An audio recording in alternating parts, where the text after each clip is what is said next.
Hey everyone, Sephiroth here. Today we're taking fireballs to the face, dragon beams to the gut, and going through a list of pain for science. This time on Frontier Essentials is status effects, and we have quite a list to get through, so I'll get through them as quick and as concise as I can. Before we delve into Frontier, let me summarize Monster Hunter's blight mechanics. Elemental blights happen when you take elemental damage. If your resistance to said element is 15 or above, you completely negate the blight. If your resistance to the element is 10, you take a portion of the blight.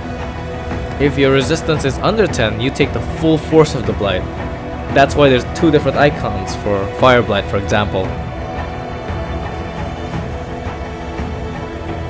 For Frontier, I'll start by saying these exist, and they work the same way as they would in any other Monster Hunter game. Right, now here's where we get to the fun part. Elemental blights from Zenith monsters and a few Peerless quests have an extended extreme level. You need at least 55 resistance in said element to completely negate its effects. Here is a quick rundown. Let's start with the worst one. Zenith Fire Blight from Fire Zenith species, and some extreme class individuals literally burn through your health, reducing its maximum at a specific rate. You'll need to roll thrice or nullberry to cancel the blight, but you'll need a max potion to raise your maximum again. There are skills in game that require you to be above a certain health threshold, such as Vigorous or Adaptation. Getting Zenith Fire Blighted to under the threshold practically makes it a dud skill. Do be careful.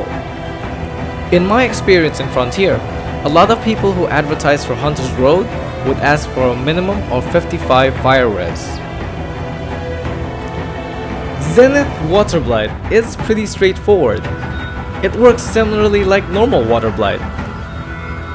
Its effects are more noticeable, however. It makes your stamina regeneration crawl back up. Luckily, some weapons have moves that don't need any stamina. Switch Axe's dashes, Tonfa's EX evades are a couple of examples. The healing mechanic of lances can also bypass the stamina reduction. Zenith Thunderblight works completely different than the rest, and its normal counterpart as well. When you first get hit by Zenith Thunderblight, you'll notice your character functions the exact same way. But on the second Thunder attack, where its normal counterpart you'll just get stunned, Zenith Thunder causes your hunter to go into cardiac arrest. They will struggle on the ground. And although you are practically invulnerable in this state, your health is rapidly drained. The only way to prevent this is by taking an Nullberry while you're on the first stage of Zenith Thunderblight. But if your character is in cardiac arrest, there's no other way to save you except for another player. NPCs cannot perform this action. Zenith Ice Blight works closely like Frostbite status, which I'll get to after this part of the list is done. If you get hit, your stamina will drain. Once your stamina bar empties, you'll freeze in place regardless of where you are, even if you're mid-air or in a camp. Any attack from any source breaks you out. Could be from your partner NPC, another player hitting you, or the monster's big, mean punch. You can break out of it alone if you spam the directional buttons, but mid-fight, it's really just a little prayer session in hopes the monster doesn't throw anything painful your way. Zenith Dragon Blight. If you're afflicted by it, it prevents all healing from all external sources. Your friends can't heal you anymore. Partner NPCs can't life powder you, and your health bar goes dark.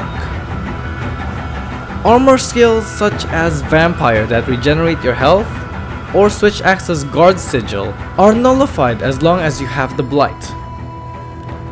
In addition to that, if you do try to heal yourself without a Nullberry, it will instead do damage to you. Now, as we move on from Zenith elements to Zenith statuses, I'd like to add a little footnote right here. There are ways to cancel out the elements. 55 does seem to be a pretty big number for resistance.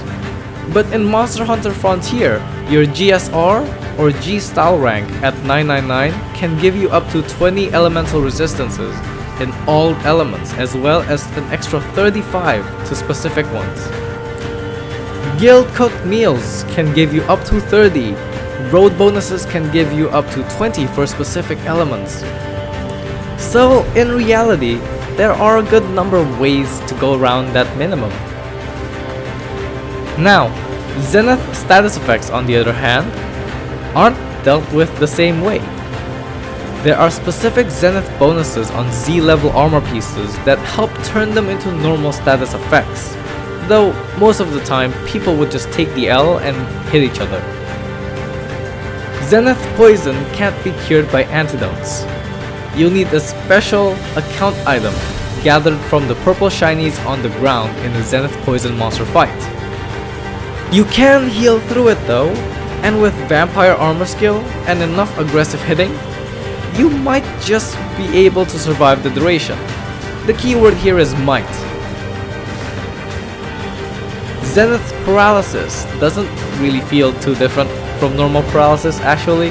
In fact, it works the exact same way. The primary difference is that there is a lingering static effect on your hunter. It will stagger you out of attacks, healing, and even transcending. It's pretty annoying, but it goes away pretty fast compared to all the other statuses. Zenith Sleep is the last status exclusive to Zenith species. You instantaneously fall asleep, even while jumping.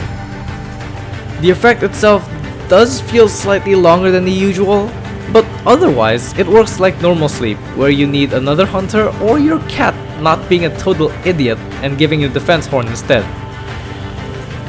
It doesn't sound so bad until you realize the monsters that use it are extra annoying.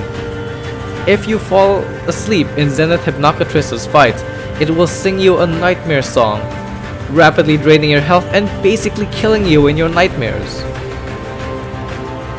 If you fall asleep in Zenith Inagami's fight, paired with its superior bamboo control, bamboo will grow rapidly under you, damaging you.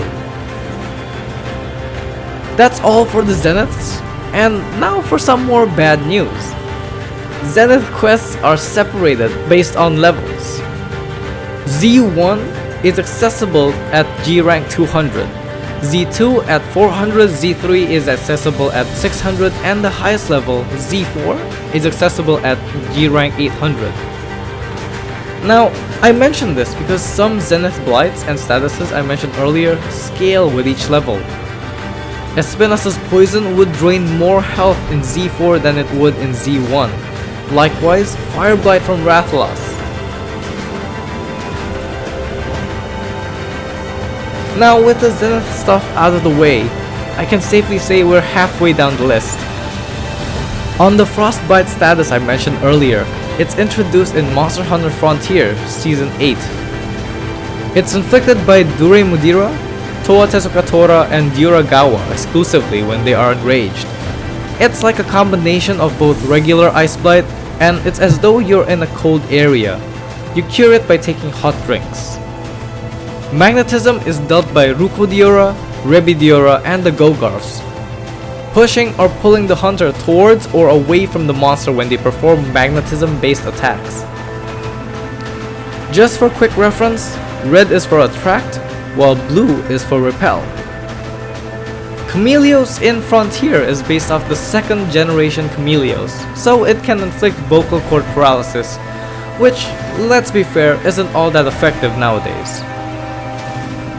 With the introduction of Forokururu comes the dark status. As edgy as that might sound, it's really just making the screen almost completely dark. It wears off after a bit and ends up being more of a nuisance than an actual problem. Hoboru Barumo is a little special honk whale.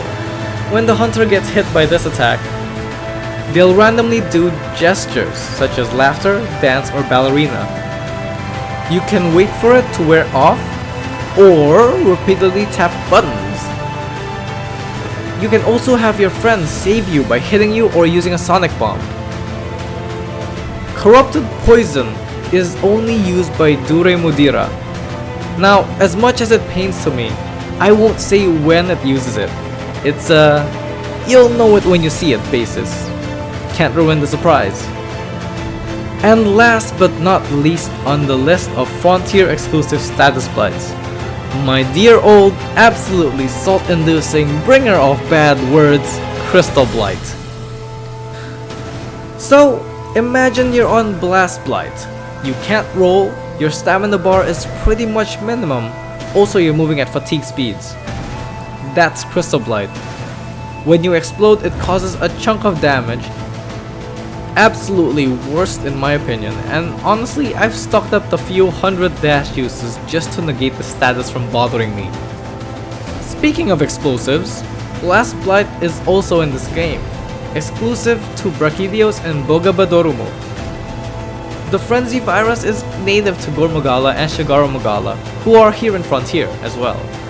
It functions the same way as it would in the main games. Stygian Zenogre's Dracophage bugs chew through items and sharpness, but it's really just normal Dragon Blight with all these effects added. Get enough elemental resistance and it doesn't do anything.